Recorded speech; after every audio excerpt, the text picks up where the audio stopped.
आज अपन Indian polity start करने जा रहे हैं, ठीक है।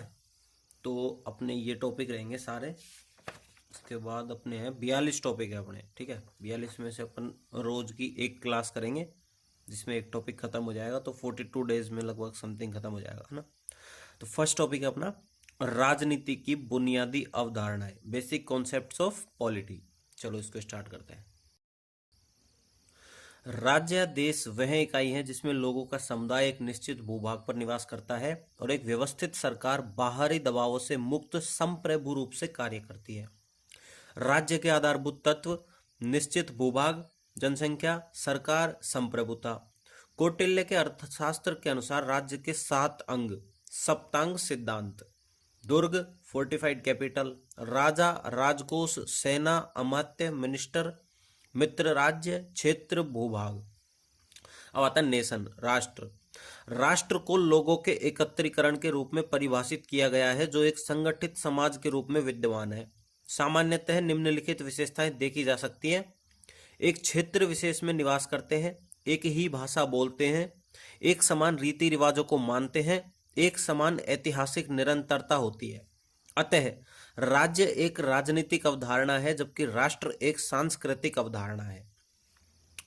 Country, state, nation. इंडिया में state yes, nation yes. Japan में है दोनों। यूएसए में स्टेट है, नेशन नहीं है, ठीक है।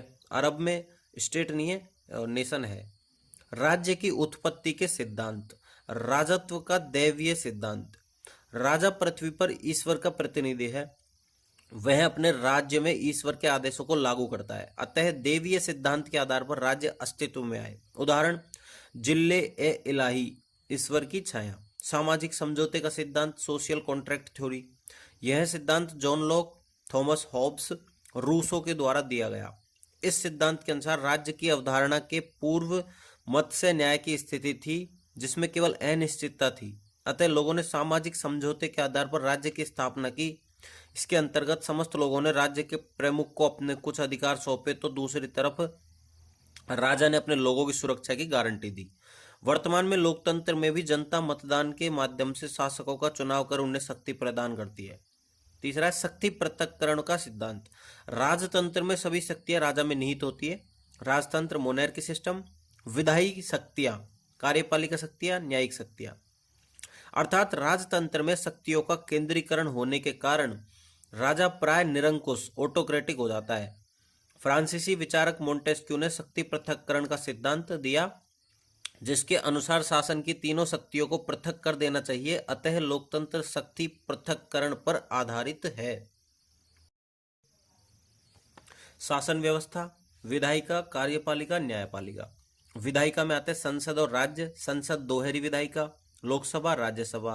राज्य विधानमंडल, विधानसभा, एमएलए। लोकसभा में 543 मेंबर, राज्यसभा में 245 मेंबर और संसद सदस्य एमपी, केंद्रीय मंत्रिपरिषद। विधानसभा विधान परिषद, विधानसभा एमएलए, एमएलसी, राज्य मंत्रिपरिषद, ठीक है। कार्यपालिका स्थायी, अस्थायी। स्थायी में नौकरशाही, अस्थायी में मंत्रिपरिषद। न्यायपालिका, न्यायपालिका में उच्चतम न्यायालय, उच्च न्यायालय, अधीनस्थ न्यायालय। अब आता है भारत, इंडिया।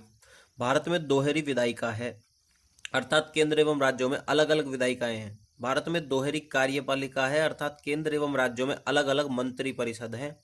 भारत में एकल न्यायपालिका है, अर्थात उच्च न्यायालय उच्चतम न्यायालय के अधीन है। भारत में संसदीय शासन व्यवस्था है, अतः स्पष्ट शक्ति पृथक्करण नहीं है क्योंकि कार्यपालिका विधायिका का एक भाग है। कार्यपालिका विधायिका के अंदर आती है, न्यायपालिका अलग है। ब्रिटेन, ब्रिटेन में भी संसदीय शासन व्यवस्था है, अतः वहां भी स्पष्ट शक्ति पृथक्करण नहीं है।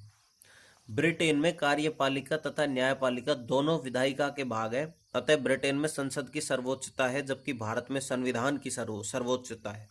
संसद, हाउस ऑफ कॉमन्स कार्यपालिका, हाउस ऑफ लॉर्ड्स न्यायपालिका, ठीक है। अमेरिका, यूएसए, अमेरिका में अध्यक्षात्मक शासन व्यवस्था है, इसलिए वहां स्पष्ट शक्ति पृथक्करण है। विधायिका अलग, कार्यपालिका अलग, न्यायपालिका अलग। संविधान एवं संविधानवाद। कॉन्स्टिट्यूशन लैटिन शब्द कॉन्स्टिट्यूटियो से उद्मित है जिसका अर्थ होता है आदेश देना या विनियमित करना। संविधान एक ऐसा दस्तावेज है जिसमें मौलिक सिद्धांतों और विधियों का संग्रह होता है जो संबंधित संगठन और सरकार की कार्य प्रणाली तथा उसके वातावरण को निर्धारित एवं विनियमित करता है। सामान्यतः यह देश का सर्वोच्च विधान है तथा यह देश पर बाध्यकारी होता है। अब आता है संविधान के प्रकार। संविधान के प्रकार: अलिखित संविधान और लिखित संविधान। अलिखित संविधान, अलिखित संविधान होता है समय के साथ विकास होता है, समय के साथ विकसित होता है, लचीलापन होता है, लागू करने की निर्धारित तिथि नहीं होती है। उदाहरण: ब्रिटेन यद्यपि आंशिक रूप में लिखित है, न्यूजीलैंड, इजराइल। लिखित संविधान योजनाबद्ध होता है, निश्चितता के तत्व होते हैं, संयोजित, संगठित एवं व्यवस्थित होता है, तार्किकता एवं चेतना अधिक होती है, कठोरता के तत्व होते हैं, निर्धारित तिथि को घोषित होता है। उदाहरण: भारत, अमेरिका, पाकिस्तान, जापान। संविधान के कार्य: राजनीतिक व्यवस्था की प्रकृति, उद्देश्य, कार्यप्रणाली, प्राधिकार शक्तियां, सीमाएं तय करना। दूसरा है नागरिकता एवं नागरिकों के अधिकार एवं दायित्वों का निर्धारण। तीसरा है सामाजिक, आर्थिक, राजनीतिक मूल्य, लक्ष्य, उद्देश्य तथा आदर्श क्या होंगे, जैसे कि भारत धर्मनिरपेक्ष समाज, देश आर्थिक रूप से समतामूलक समाज, लोकतंत्र। चौथा राष्ट्रीय मूल्य, उद्देश्य का मार्गदर्शन करना। संविधानवाद का अर्थ है ऐसा शासन तंत्र जिसमें सरकार की शक्तियां संविधान द्वारा सीमित और नियंत्रित होती है और सरकार को अपने सभी कार्य संविधान के अनुसार करने होते हैं। अब आती है संविधानवाद की मुख्य विशेषताएं। सीमित सरकार, शासकों की शक्ति निरंकुश नहीं होती। कानून का शासन, रूल ऑफ लॉ, सरकार कानून के अधीन कार्य करती है। नागरिकों के अधिकारों की सुरक्षा, मौलिक अधिकारों की सुरक्षा की जाती है। शक्तियों का विभाजन, न्यायिक समीक्षा, जुडिशियल रिव्यू। ठीक है, तो ये कुछ क्वेश्चन है भाई। निम्न कथनों पर विचार कीजिए। संवैधानिक सरकार वह है जो राज्य प्राधिकरण के हित में व्यक्तिगत स्वतंत्रता पर प्रभावी प्रतिबंध लगाती है। राज्य की प्राधिकरण पर व्यक्तिगत स्वतंत्रता के हित में प्रभावी प्रतिबंध लगाती है। उपयुक्त कथनों में से कौन सा सही है? यूपीएससी 2014 में पूछा गया था ये। तो अपना बेसिक कॉन्सेप्ट ऑफ पॉलिटी वाला वो जो फर्स्ट टॉपिक था वो हो चुका है कंप्लीट। अब अपन नेक्स्ट टॉपिक जो करेंगे नेक्स्ट क्लास में वो करेंगे संविधान सभा, कॉन्स्टिट्यूएंट असेंबली। ओके, सब्सक्राइब करना भाई चैनल को, पूरी वीडियो डालूंगा, सारे का सारा मैटर आ रहा है इसका, है ना।